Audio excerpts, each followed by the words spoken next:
सपने देखा है तो मुश्किलें हजार आएंगी, सपने देखा है तो मुश्किलें हजार आएंगी, लेकिन वह मंजर बड़ा खूबसूरत होगा जब नीली बत्ती के साथ सेल्फी आएगी। लेकिन वह मंजर बड़ा खूबसूरत होगा जब नीली बत्ती के साथ सेल्फी आएगी। मुझे यह सत्य पता है कि एक दिन मरना है, मुझे यह सत्य पता है कि एक दिन मरना है, लेकिन उससे पहले कुछ बड़ा करना है। मुझे यह सत्य पता है कि एक दिन मरना है, लेकिन मुझे उससे पहले कुछ बड़ा करना है।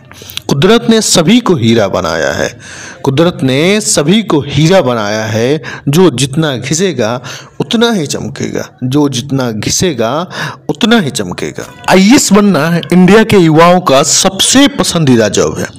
इंडिया के मैक्सिमम बच्चे आईएएस बनना चाहते हैं, लेकिन आईएएस बनना इतना आसान नहीं है, क्योंकि आईएएस बनने के लिए दुनिया का सबसे टफेस्ट एग्जाम यूपीएससी क्लियर करना पड़ता है। हर साल लाखों बच्चे यूपीएससी का एग्जाम देते हैं, लेकिन उनमें से सिर्फ 700 से 800 बच्चे ही क्वालिफाई कर पाते हैं। आज मैं आप लोग को एक ऐसे आईएएस ऑफिसर की कहानी सुनाने जा रहा हूं जो एक समय बहस चलाया करती थी। घर वाले 12वीं के बाद ही शादी कर देना चाहते थे, लेकिन वो किसी के सामने नहीं झुकी। वो लगातार मेहनत करती रही, घर वालों के भी खिलाफ गई, रिश्तेदार भी खिलाफ हो गए, लेकिन वह हिम्मत नहीं हारी। वह तब तक मेहनत करती रही जब तक कि वह आईएएस नहीं बन पाई। आज हम बात कर रहे हैं आईएएस सी बनमती की। सी बनमती तमिलनाडु के ईरोड जिले की रहने वाली है। उनके पिता एक टैक्सी चलाया करते थे, जिससे किसी तरीके से उनके घर का गुजारा चलता था। बनमती बचपन से ही मेहनती थी। वह पढ़ाई के साथ अपने भैंसों को भी चराने ले जाया करती थी, ताकि वह अपने पिता को हेल्प कर सके। पशुओं को चारा देना, मतलब पशुओं की देखभाल की पूरी जिम्मेवारी उनके ऊपर ही रहती थी। इन सब कामों को करते हुए भी बनमती अपनी पढ़ाई भी मन लगाकर करती थी। इसी दौरान उन्होंने एक टीवी सीरियल गंगा जमुना सरस्वती देखा, जिसकी मुख्य किरदार एक महिला आईएएस ऑफिसर थी।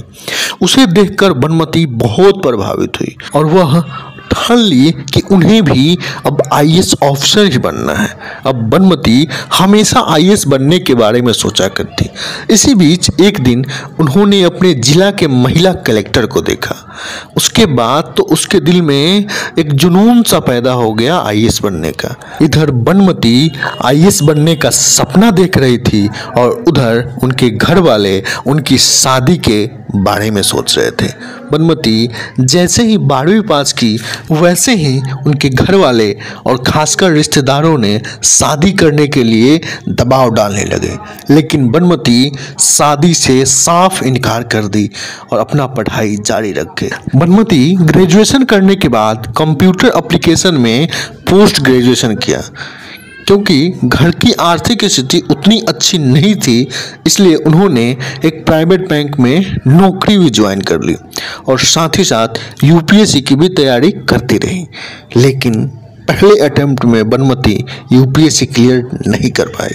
यूपीएससी क्लियर ना करने के बाद वो बहुत निराश हो गई, लेकिन वो हिम्मत नहीं हारी और अगले प्रयास में और कठिन मेहनत की, जिसके फलस्वरूप उस साल 2015 में दूसरी प्रयास में 152वीं रैंक के साथ यूपीएससी क्लियर की। बनमती की कहानी हमें बताती है कि अगर इंसान में दृढ़ निश्चय हो और लगन हो तो कोई भी लक्ष्य हासिल किया जा सकता है। इसलिए दोस्तों, आपने जो भी लक्ष्य बनाया हो उसको पाने के लिए जी जान लगा दो। सफलता खुद ब खुद आएगी।